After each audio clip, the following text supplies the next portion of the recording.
Lions club school में, जो कि हम महिलाओं के जो अधिकार है उसके लिए जो सेमिनार रखा गया है।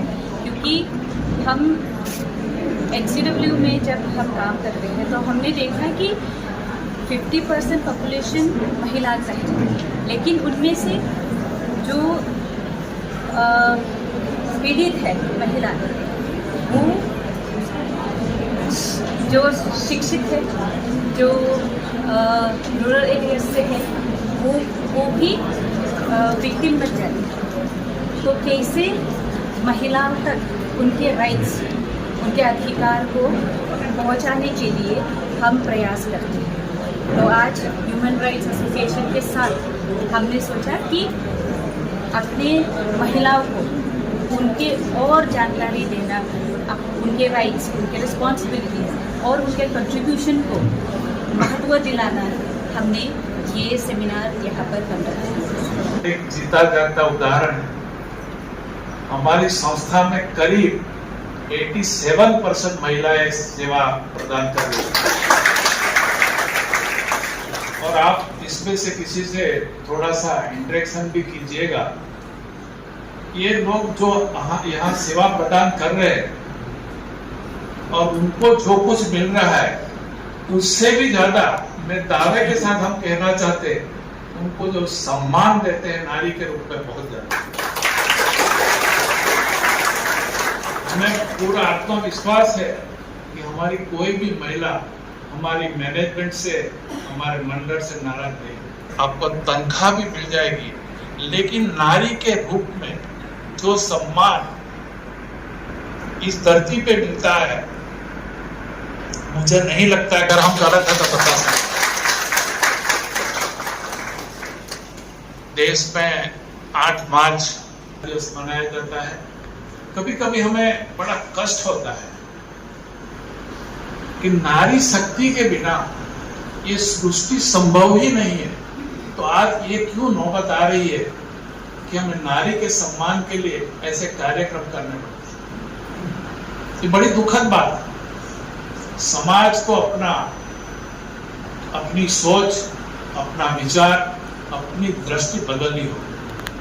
कहीं कहीं हम देखते हैं नारी ही नारी को सम्मान नहीं देती है। महिला में अगर कुछ ऐसा कोई अमेंडमेंट हम ला सकते हैं या कोई विशेष बात कर सकते हैं तो हमें इस पे हमें सोचना चाहिए।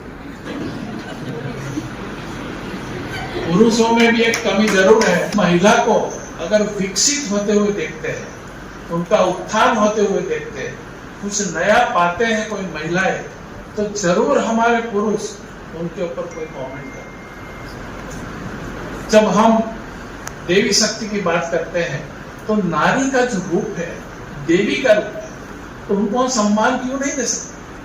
हमारे घर में भी माँ, बेटियां, बहन, बहू सब लोग हैं। फिर हम जब बात करते हैं, माता जी की बात करते हैं, माता जी की आरती करते हैं, भक्ति करते हैं, लेकिन घर में जो साक्षात देवी है उसकी पूजा क्यों नहीं कर सकते?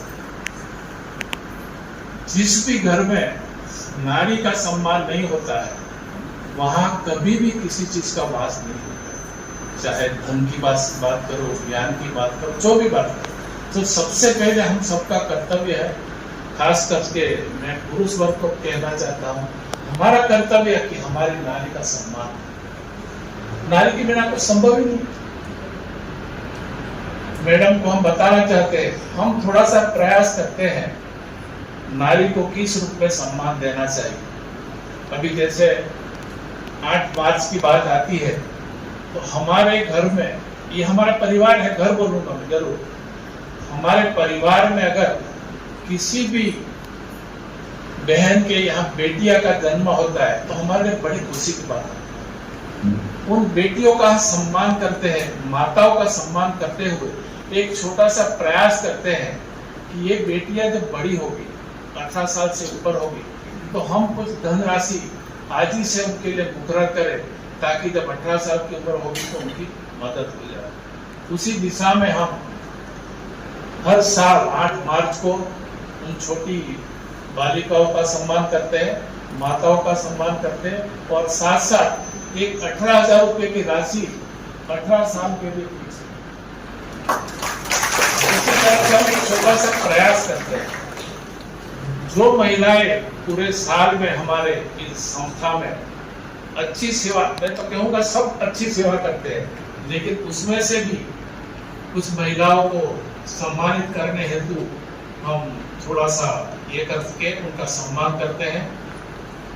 और जहां भी हमें अवसर मिलता है हम महिलाओं का सम्मान करते हैं।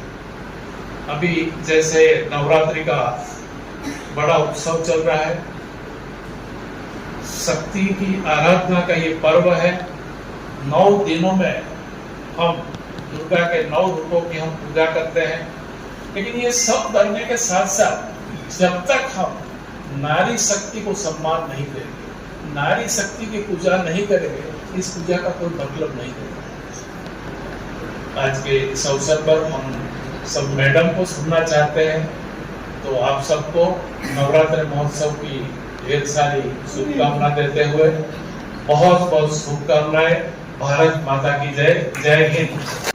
आज नवरात्रि के इस पावन पर्व पर माँ स्कंद माता का नमन करते हुए आप सभी लोगों का अभिनंदन और स्वागत इस बात के लिए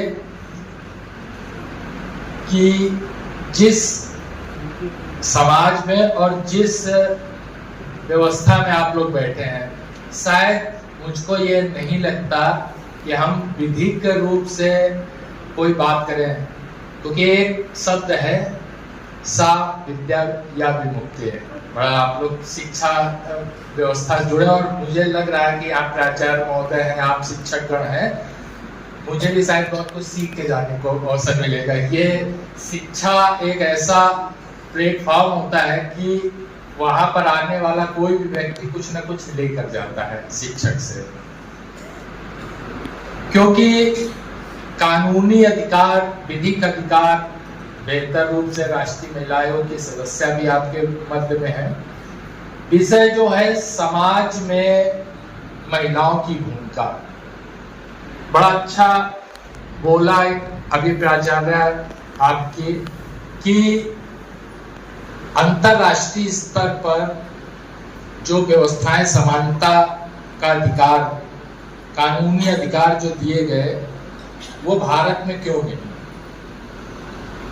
जबकि चूंकि धार्मिक, आज शायद हम आप लोगों से वैसी बात कर सकते हैं, लेकिन हमारा वक्तव्य अलग होता है कई बार, कि समाज में और धर्म में जो स्थान महिलाओं को दिया गया, चाहे हमारे वेद हो चाहे पुराण हो,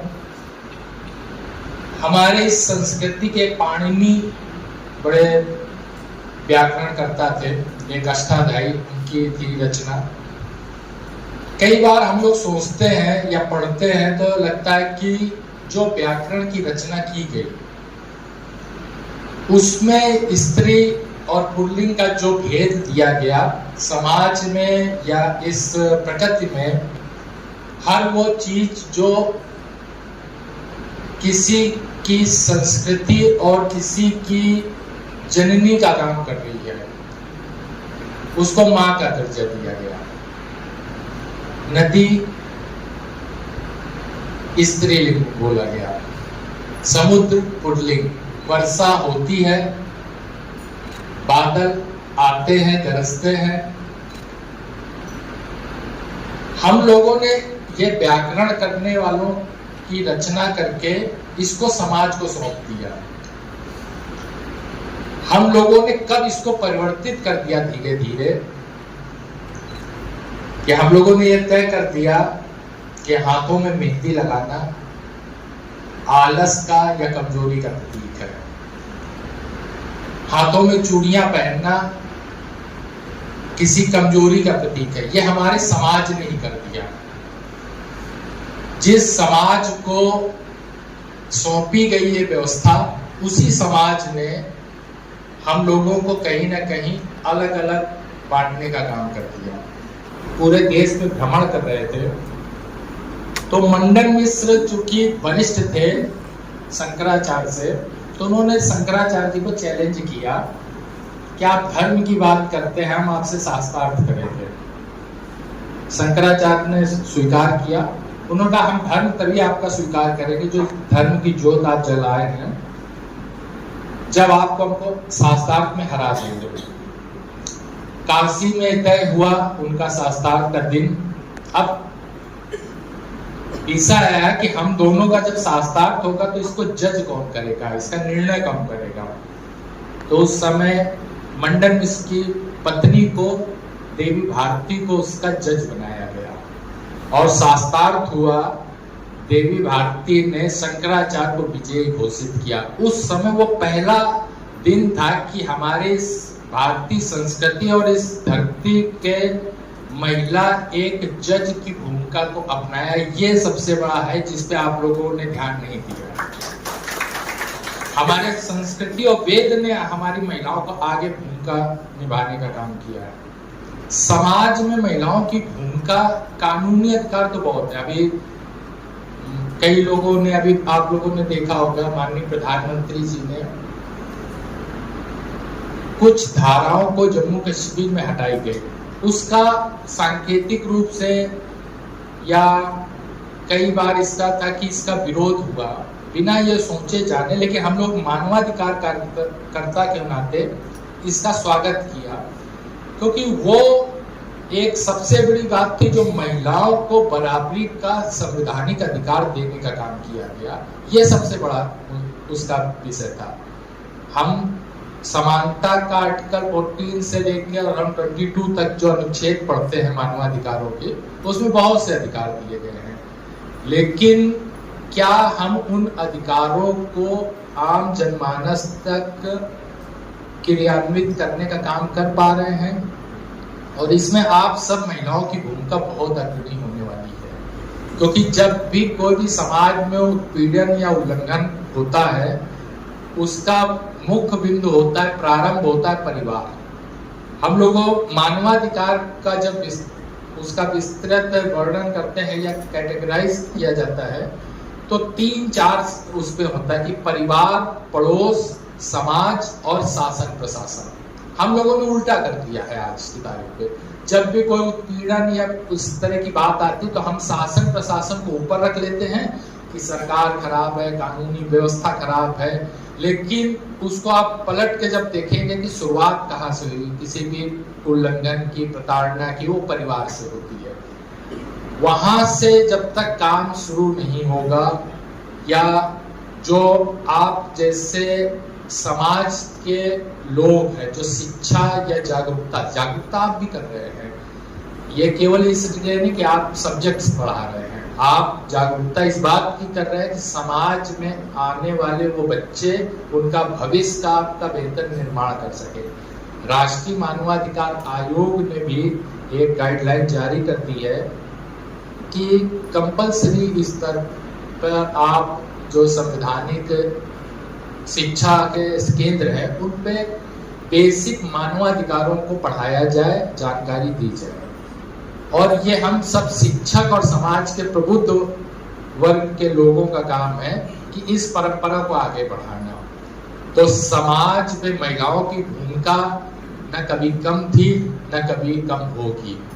चूंकि धार्मिक एक संदर्भ से बात किया तो रामचरितमानस सबने पढ़ी होगी। पूरा संविधान अगर उसको हम ग्रंथ के रूप में पढ़ेंगे तो शायद नहीं समझ पाएंगे, लेकिन उसको संविधान के रूप से पढ़ेंगे तो आपको सारी चीज समझ में आ जाएगी। चाहे महिलाओं की भूमिका हो, चाहे समानता का अधिकार हो, चाहे शिक्षा का अधिकार हो, सब रामायण में दिया है। हम लोगों ने उसको धर्म ग्रंथ मान के लाल कपड़ों में रख के अपने पूजा स्थलों में रखा, पढ़ा, पूजा करके वापस रख दिया है। लेकिन कितने पहले बाबा तुलसी ने एक संविधान दे दिया है समाज को, हम लोगों ने उसको छोड़ दिया है। तो प्रारंभ इसी बात से करना है कि उस संस्कृति को अपनाना है जिस संस्कृति से हमको समाज ने इस व्यवस्था को संचालित करने का काम आप और हमको दोनों लोगों को दिया है। हम लोगों ने अपने आप को पीछे कर लिया, क्योंकि आज आप शिक्षकगण और इस महिला कार्यक्रम की वजह से आप लोग नहीं तो कई बार होता है आप लोग कार्यक्रम में जाते हैं, महिलाएं कोशिश करती हैं कि हम पीछे बैठे हैं, हमको ज़्यादा देखे नहीं, फ्रंट लाइन में उनको बैठने में लगता है कि शायद हमसे कोई बात ना हो जाए। हम जब तक इस लेवल से अपने आप को नहीं प्रमोट कर पाएंगे तब तक शायद बहुत सी चीज़ें सामाजिक रूप से आप लोगों की भूमिका जो समाज में है वो कहीं पूरी नहीं हो पाएगी, क्योंकि समय कम है। और मेरा तो बड़ा मन था आप लोगों से बहुत ढेर सारी बातें करने का, लेकिन फतेह सिंह जी हमारे बहुत पहले से हमारे आपके स्वामीनारायण मंदिर कार्यक्रम हुआ था राष्ट्रीय महिलाएं, उनकी रेखा शर्मा जी के साथ पहली भेंट हमारी उनके साथ हुई थी और उसके बाद काफी दिनों बाद हुई। कल भी हमने बात की कि नहीं आप आइए, और हम तो आपके शहर में आ गए, आप अपना शहर छोड़ के चले गए हैं, तो वो आए तो धन्यवाद आपका भी कि इस अवसर पे एक बार आपके साथ बैठने का अवसर मिला। और बाकी हमारे राष्ट्रीय महिला आयोग के हमारी मार्गदर्शक और प्रेरक के रूप में महिलाओं के अधिकारों के लिए कई बार व्यक्तिगत रूप से भी इनके कार्यालय में जाकर कई विषयों पे चर्चा करते हैं। कुछ चीजें आसानी से भी समझा देती है, कुछ चीजें डांट के भी समझा देती है, तो उनका भी धन्यवाद, आभार। और आप सभी लोगों को एक बार पुनः धन्यवाद करते हुए जय हिंद, जय भारत। हमारा कानून ये स्पष्ट रूप से मानता है कि यदि समाज की आधी आबादी सुरक्षित, सशक्त और शिक्षित नहीं होगी तो समाज विकसित नहीं होगा। अंतर्राष्ट्रीय स्तर पर भी ये हमेशा सिद्ध हुआ है कि आप पॉलिटिकल जेंडर इक्वालिटी इंडेक्स या global state of democracy indices उठाकर देखें तो उनके अनुसार ये पाया गया है कि जिन भी देशों में महिलाओं की राजनीतिक भागीदारी, समान प्रतिनिधित्व और अधिकारों की सुरक्षा अधिक है, वो देश लोकतांत्रिक रूप से अधिक और अधिक मजबूत रहा है।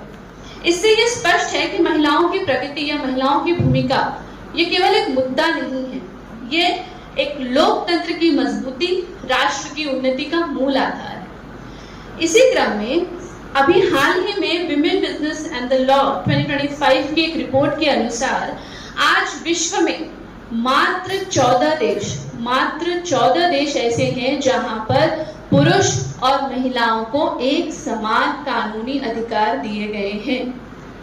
जिन देशों में बेल्जियम, कनाडा, डेनमार्क, अभी हाल ही में जर्मनी और नीदरलैंड भी उस सूची का हिस्सा बने हैं। पर क्या ये गर्व करने वाली बात है?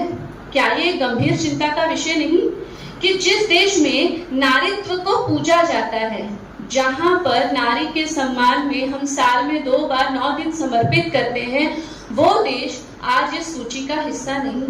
आज हम इस सूची में कई पीछे खड़े हैं। इस क्रम में हम बाकी देशों की तुलना से कई अधिक पीछे हैं।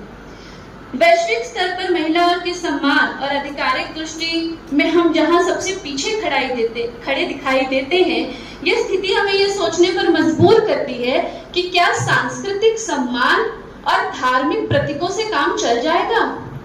क्या हमें वास्तविक जीवन में महिला सुरक्षा, सम्मान और अधिकारों की एक गारंटी नहीं देनी होगी? महिला अधिकार का मतलब सिर्फ बराबरी का अधिकार नहीं है, बल्कि सुरक्षा, सम्मान और आत्मनिर्भरता भी है।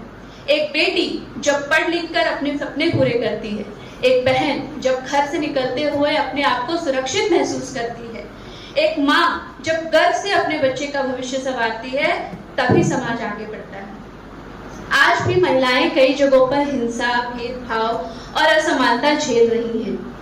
ये केवल महिलाओं का मुद्दा नहीं है, बल्कि पूरे समाज की कमजोरी है। अगर कभी आगे विकसित होकर बढ़ नहीं सकता। हम सब जानते हैं कि महिला अधिकार केवल कानून बनाने से नहीं मिलेगा। समाज में बदलाव तभी संभव है जब नारी स्वयं जागरूक होगी। अधिकार जानने का ही नहीं, बल्कि उनके लिए खड़े होने की भी जरूरत है। जब महिलाएं खुद शिक्षा को प्राथमिकता देंगी, जब महिलाएं स्वयं अपने स्वास्थ्य और आत्मनिर्भरता को प्राथमिकता देंगी, अपने हक पर आवाज उठाएंगी, तभी यह आंदोलन सच्चे अर्थों में सफल होगा। नारी अगर खुद जागरूक हो गई, खुद आत्मनिर्भर हो गई, तो उसे कोई शक्ति रोक नहीं सकती, और यही सच्ची नारी सशक्तिकरण होगी। अंत में अपने इस पूरे वक्तव्य को एक सारांश देने के लिए मैं कुछ पंक्तियां आप सबके समक्ष रखूंगी। गुड़िया जैसे शौक तुम्हारे गुड़िया सी बन जाती हो, गुड़िया जैसे शौक तुम्हारे गुड़िया सी बन जाती हो, वीर प्रसूता होकर भी पल पल क्यों नीर बहाती हो। अरे शक्ति स्वरूपा हो तुम जगदम्बा की अवतारी हो, शक्ति स्वरूपा हो तुम जगदम्बा की अवतारी हो, क्या दुर्योधन क्या दुशासन तुम काल पर भारी हो। मत रोको तुम अभिलाषा को श्रृंगार पर रोक नहीं, मत रोको तुम अभिलाषा को श्रृंगार पर रोक नहीं, तुम कलिका हो इस भुवन की सो कोमलता से टोक नहीं। मगर वर्जना क्यों करती हो ढालों और तलवारों से, एक बार बस लगन लगा लो मृत्यु नचाती धारों से। चूड़ा चोली चुनरी बिन श्रृंगार पूर्ण नहीं होता, चूड़ा चोली चुनरी बिन श्रृंगार पूर्ण नहीं होता, मगर बताओ तलवार बिना क्या रूप अपूर्ण नहीं होता।